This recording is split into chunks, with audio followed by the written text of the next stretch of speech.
স্ত্রীর আবদারে মানুষ থেকে কুমির হয়ে গিয়েছিলেন সে। তারপর আর কখনোই মানুষের জগতে ফিরতে পারেননি। প্রায় 200 বছর আগে মাগুরা জেলার মোহাম্মদপুর উপজেলার পাচুরিয়া গ্রামে জন্ম নদের চাঁদের। নদিয়ার চাঁদ শুধু মধুমতি নদীর একটি ঘাটই নয়, এটা ইতিহাসের সাক্ষী, প্রেম আর বিষাদের কাহিনীর এক জীবন্ত প্রতিচ্ছবি। সঙ্গে সঙ্গেই তিনি কুমির হয়ে গেলেন, অর্থাৎ মানুষ থেকে তিনি কুমিরে পরিণত হলেন। মধুমতি নদীতে ঘুমিয়ে থাকা এক রহস্যময় চরিত্র, যার নাম নদের চাঁদ। লোকের মুখে মুখে ঘুরে প্রায় 200 বছর আগে এই অঞ্চলে বাস করত নদের চাঁদ। তিনি কামরূপ কামাক্কা থেকে জাদুবিদ্যা শিখে ফিরে আসেন এক জাদুকর হয়ে, যিনি রূপান্তরিত হতে পারেন যে কোনো প্রাণীতে।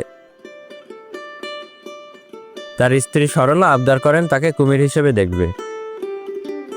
স্ত্রীর কথা রাখতে সে একদিন গভীর রাতে 2টা পাত্রে পানি নিয়ে মন্ত্র পড়ে তার স্ত্রীকে বলে, পানি পড়ে গেলো যে এইটার পানি আমার গতের ছিটিয়ে দিলাম কুমিরে দেবো, আর এইটার পানি ফিরে আবার ছিটিয়ে দিলাম মার ফিরে দেবো। প্রথম পাত্রের পানি তার গায়ে দিলে সে মানুষ থেকে কুমিরে রূপান্তরিত হবে। এরপর দ্বিতীয় পাত্রের পানি তার গায়ে ঢাললে সে আবার মানুষের রূপে ফিরে আসবে। তার স্ত্রী কথা মতো প্রথম পাত্রের পানি তার গায়ে দিতেই সে বিশাল কুমিরে পরিণত হয়। এটা দেখে তার স্ত্রী ভয় পেয়ে পালিয়ে যায় এবং তার হাতে থাকা দ্বিতীয় পানির পাত্রটি মাটিতে পড়ে যায় এবং বন্ধ হয়ে যায় নদের চাঁদের কুমির থেকে মানুষের রূপান্তরিত হওয়ার রাস্তা। এইভাবে 7 দিন পানির উপর কুমির হিসেবে থাকার পর চলে যায় মধুমতি নদীতে। মাঝে মাঝে মায়ের ডাকে সাড়া দিয়ে ঘাটে এসে খাবার খেতেন ও দেখা দিতেন তিনি। সন্তানের দুঃখ তো মাই বুঝতে পারে, তাছাড়া পৃথিবীতে কেউ বুঝতে পারে না।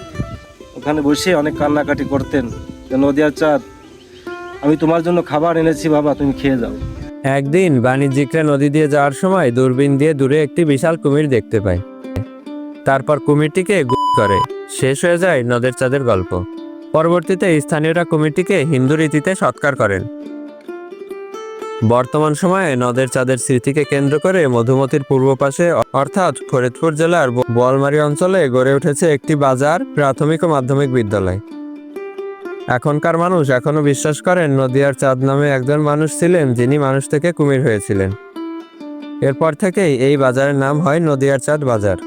আর সেই বিশ্বাস থেকে 1994 সালে নির্মিত হয় নদের চাঁদ প্রেমচন্দ্র দাস একাডেমি নামে এই মাধ্যমিক বিদ্যালয়। স্থানীয়দের দাবি নদিয়ার চাঁদ ঘাটটি সংস্কার করে এখানে তৈরি হোক স্মৃতিস্তম্ভ। তবে লোক মুখে যে কথা শুনেছি, আমাদের ধারণা মুরব্বীদের মুখে যখন শুনেছি, তাহলে এটা বাস্তব যে নদিয়ার চাঁদ একসময় মানুষ থেকে কুমির হয়েছিল। আমরা চাই যে এখানে আমাদের একটা সংস্কার হোক, একটা স্মৃতিস্তম্ভ হোক নদিয়ার চাঁদের, এটা আমরা গ্রামবাসী সবাই চাই।